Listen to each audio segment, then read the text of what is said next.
welcome to this week's edition of ELCAT News. I'm Jen Carlos. With no meetings this week, we start off with an update for the upcoming tobacco regulation hearing. I had the opportunity to sit down with Aimee Petrosky of the Health Department and Dr. Sarah McAdoo, Chairman of the East Longmeadow Board of Health. Aimee and Sarah, thank you for joining me. Yes. Thank you. Okay, so why don't we get into an overview of the regulation? Sure. So there are 5 key components to the proposed regulation. One is an increase to the minimum age to purchase tobacco to 21. Another is to limit the amount of establishments that are able to sell in town. Currently we have 17 permits, so the proposal allows for 18 permits. There is a ban on the sale of flavored tobacco. This ban does not apply to tobacco shops, so if your primary purpose is to sell tobacco and you don't have any other products in there like food, you're able to continue to sell flavored products. This will ban the sale of blunt wraps, and it will ban the sale of individually wrapped cigars. So cigars have to be purchased in sets of 2 and have to have a minimum price of $5. So those are the 5 key pieces of the regulation. So 90% of smokers have already started by the age of 18. How do you think this will be impacted now with this regulation? I mean, I think one of the key things that we understand from the research is that, you know, the earlier that you begin smoking and using tobacco-related products, the more likely you are to continue and possibly develop an addiction later on in life. So we know that prevention is very key in this situation. And there's also a lot of data that's showing us that as you begin to smoke earlier, so if you're under 18, you know, then there's a more likelihood that you will, as the age increases, then the initiation of smoking actually declines. So there was one research that showed that kids who started smoking between 15 and 17, you know, maybe about 14% initiated, and by the time they were about between 20 and 24, it was down to 3%.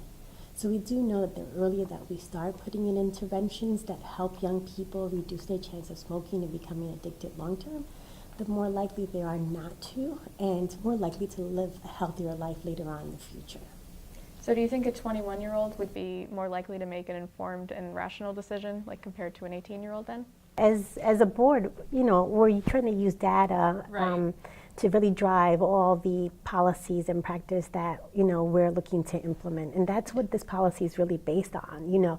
And that's exactly what I had shared with you in terms of the research earlier, that the younger you start, the more likely that you will. They say that about 350 kids under the age of 18 become regular smokers each day, and 1 in 3 eventually die of a disease related to smoking. So this is a significant issue. So it's much more that we're looking at the data and seeing what interventions may really be able to help people much earlier in life, and that's what I think that it's the main idea of this policy. Yeah, and also with the e-cigarettes, more than 2 million middle school and high school students have reported using e-cigarettes, and that's up dramatically. In a study by the FDA from 2011 to 2015, the use of e-cigarettes by high school students rose from 1.5 to 16%. And that was 2015. My guess is at more recent studies that's going to be an even steeper increase. That age group is also really critical because it's the age group where you know, the tobacco industry really targets that particular age group because, again, I apologize that I'm repeating myself, but it's for the reason that the earlier they start, the more likely they are to continue. You know, when kids are under the age of 18, from 18 to 21 is a critical time where they go from experimenting with smoking to becoming daily smokers. So if you catch that particular age group and produce interventions that are known to be effective, then there's more likely chance that you can protect the health of those kids. The tobacco industry purposely creates products, advertisement, you know, anything from the e-cigarettes to tobacco flavored products to, you know, very interesting advertisement to attract young people because they have to be able to replace users as others unfortunately pass away from tobacco-related diseases. So we know how vulnerable this age group really is, and it would be critical for us to be able to do that, to do policy and implement programs that are effective for that age group. In fact, Needham, Massachusetts had changed their policy back, I think, in I want to say between 2005 2008, where they passed the policy to increase the age of smoking to 21. And what they noticed by 2010 is that there was a significant decline in smoking among that young age group by almost 50%, even though the surrounding suburb towns, the decline was only seen slightly. So, and as they studied it, they looked at the impact of the policy and really believed that limiting access at that particular age group was beneficial and had resulted in that decline in use.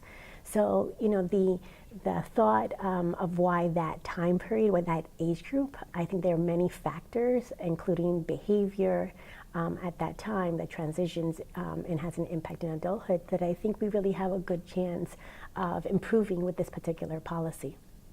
And that's not the only town, too. I mean, if you consider New York City, Chicago, Boston for cities, what made the health department here decide to try to raise the age in East Longmeadow?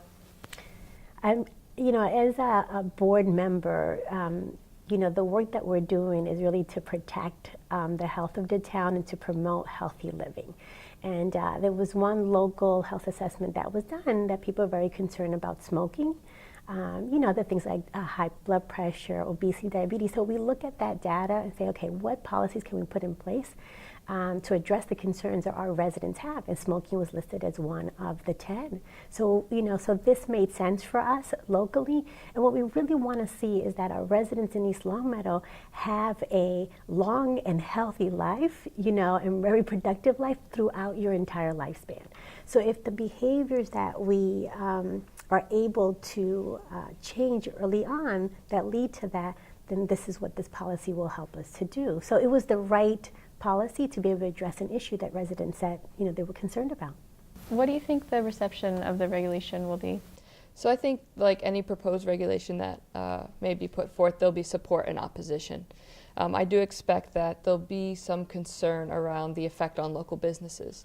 What we do know is that only 2.12% of total sales are from those under the age of 21. So I think that's a really important statistic for anyone who feels like this will hurt the local businesses, because that's a really minute portion of the sales. But we do encourage anyone, regardless of how they feel, to come to the public hearing on February 8th and voice their concerns. What do you have to say to the argument, upon becoming a legal adult, you become responsible for your own life? Right. Being a legal adult does not inherently allow one access to certain what are considered adult things. Just for example, renting a car, gambling in a casino, purchasing alcohol. Some hotels don't allow you to rent a hotel room unless you're 21 or 25. So to that argument, I would say there aren't inherently adult things. And I think to add to that, one of the things that as the Health Department and the Board of Health, there's a lot of education that we're going to be sort of moving forward with in the community. So as we all grow and develop and mature, we get new information. So, we don't think that there's many strategies to address smoking. This is one of many different things that we're going to do. So the education piece is important. So, although you may be 21, there's lots of information that whether you're 21, 25, 35, some people may not be aware of. I mean, when you think about the fact that in terms of smoking cigarettes, there is a significant, it leads to significant preventable death. In the United States alone, that's like over 400,000 deaths a year due to smoking. So when you understand that, and then you also see it not just from the statistics, but then you also see it on a personal level, what happens to family and individuals when they deal with illnesses that are related to, whether it is lung-related, emphysema and things like asthma that get exacerbated by smoking, as well as cancer and heart disease. All these things are impacted by smoking. For a young person, in terms of their health, I mean, smoking increases severity of respiratory diseases in young kids. If it impacts their physical fitness. It also impacts, as we said earlier, the earlier you start, the more likely you increase your chance of becoming addicted, which most young people, when asked, they want to quit, and it's much, much harder. So, I think from a health perspective, I think this is going to be one of many strategies that we're going to use and continue to educate and inform our population across the different ages, even when you're 21. I think there's stuff that we're still learning when we're 21. So I think there's no magic age in terms of that there's a cutoff when we become an adult. I think that we mature over time. But what the data is showing us, that this age range is a critical time that is influenced by factors other than magically 18 or 21 and over. We think you actually have an industry that is working very hard to influence and nudge decision making, correct? So, when you have that challenge as a young adult, sometimes you can't tackle those things completely on your own. And this is where public policy, certain education programs, the health department, and these awareness events really help people to make better decisions. So this is one strategy of quite a few that we will be looking at and implementing over time to be able to address the issue. And so do you think this might make high schoolers and middle schoolers, considering that a lot of seniors are 18, they won't be able to supply their underclassmen friends anymore or anything, but do you think that might possibly increase fake IDs or black market cigarettes even?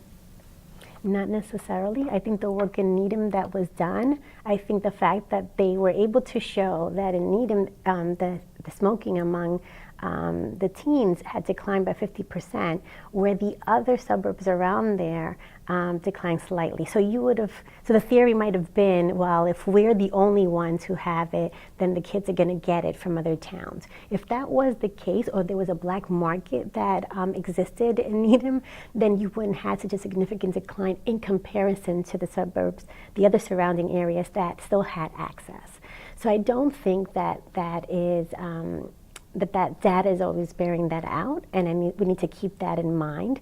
The 18-year-olds, who have younger friends, that is a critical time. They do introduce certain behaviors and access.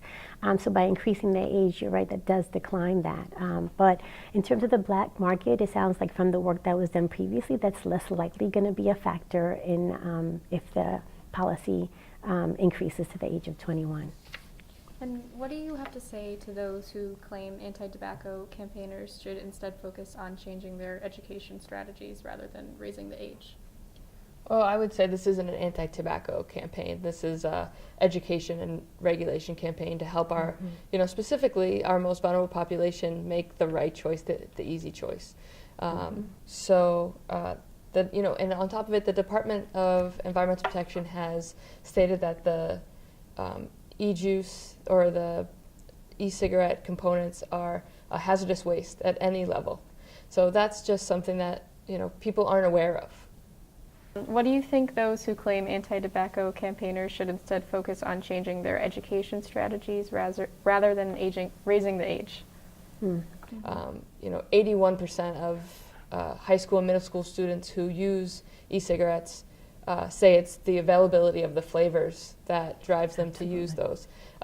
We've seen this before with tobacco. We've seen Joe Camel and all these other marketing techniques be removed from their arsenal, and now they're just finding creative ways to target the same populations. Absolutely, and also in public health, we do use a multi-pronged strategy. So there are many policies in place to address the issue, not just from one perspective. Whether it is increasing taxes on cigarettes or increasing education around tobacco-related products and the health outcomes of those.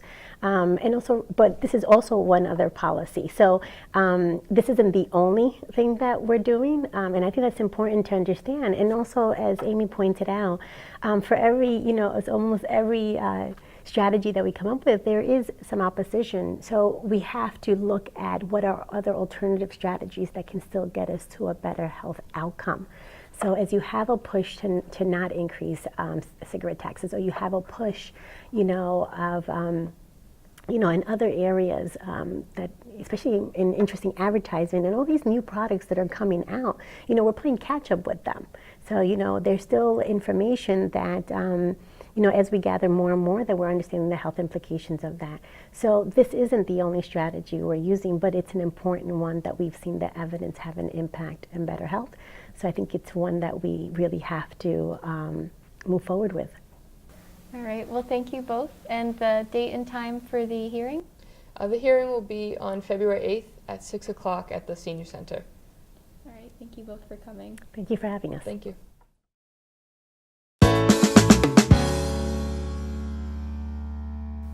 Now for some upcoming library events. On Monday, February 5th from 4:30 to 5:30 p.m., Read to Cassie. Beginning and reluctant readers will benefit from reading aloud to Cassie, the reading therapy dog. This is a wonderful way for children to gain confidence in their reading skills. This event is for children in kindergarten through 4th grade. Please call or come in to register for a 10-minute session. On Tuesday, February 6th from 6 through 8 p.m., Great Decisions begins. Great Decisions is America's largest discussion program on world affairs. The program provides background information and policy options for the 8 most critical issues facing America each year. The model involves reading the briefing book, watching the DVD, and meeting in a discussion group to discuss the most critical global issues facing America today. Copies of the briefing book are available at the library, and registration for the meetings are required. The topic for week 1 is the waning of Pax Americana. And on Friday, February 16th at 1 p.m., the library is hosting another Friday Flicks event. The movie on display will be Goodbye Christopher Robin, a behind-the-scenes look at the life of author A.A. Milne and the creation of the Winnie the Pooh stories inspired by his son C.R. Milne. This film is rated PG and it will be presented in the library community room. With your ELCAT Sports Update, I'm Anthony Santinello. The East Longmeadow wrestling team was in action earlier this week as they faced off with the Northampton Blue Devils. It was senior night for the Spartans and the final match for Sophia Vigil. Unfortunately, Vigil did not win her match, but 4 Spartans came away victorious. Andrew Hansen won his match at 113, Jake McCarthy took down his 120-pound opponent, and the 2 heavyweights, Austin Seifert and Cameron Tatro, won their matches at 170 and 195 respectively. The final 2 matches proved to be the deciding factors as East Longmeadow won 30-24 over Northampton.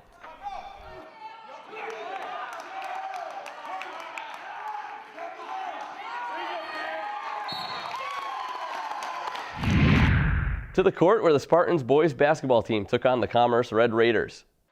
Commerce tried to attack the Spartans with their speed, but EL countered with a great rebounding performance. Torrin Bosworth led the Spartans with 17 points, Jason Ayala chipped in 11, and East Longmeadow rolled to a 67-45 win. The Spartans need to win 4 of their last 5 games to qualify for the Western Mass playoffs. Petrosky fakes it and puts it back up. With your ELCAT Sports Update, I'm Anthony Santinello. Go Pats. That's it for ELCAT News this week. I'm Jen Carlos. Thanks for watching. We'll see you next time.